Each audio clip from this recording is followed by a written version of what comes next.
Good morning, Hoosiers. That was another beautiful weekend, but changes are coming. A cold wave dropping down out of Canada will cross the Great Lakes, and you know what happens when a cold front comes that way.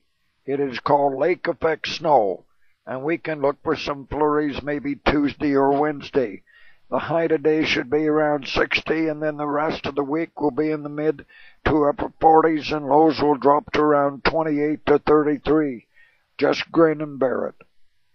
Researchers at Purdue and Duke universities have developed a technique that uses a magnetic field to selectively separate tiny magnetic particles, representing a highly sensitive method of potentially diagnosing disease by testing samples from patients.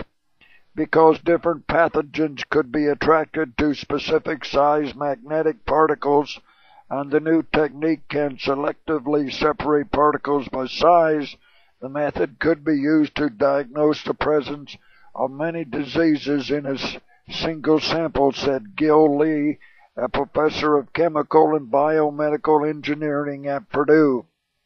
The micro-sized magnetic particles have been coated with antibodies that attract certain pathogens and are then mixed with blood samples from patients. A critical piece of technology is a microchip containing an array of metal discs as wide as 5 microns or millionths of a meter. The magnetic particles are dispersed in a liquid placed in a container housing the chip. The container is surrounded by 3 electromagnets energized in sequence to produce a rotating magnet field. As the magnet field rotates, the particles move from one disk to another until they are separated from the rest of the sample.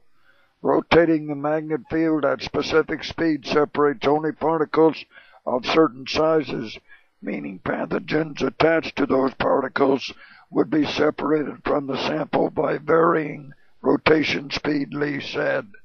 So you see that Purdue and Duke universities have you in mind when you need help. Purdue is much more than a human university. It is for all of you and our defense. Did you turn your clock back? I bet some of you forgot to. Have a good and safe day.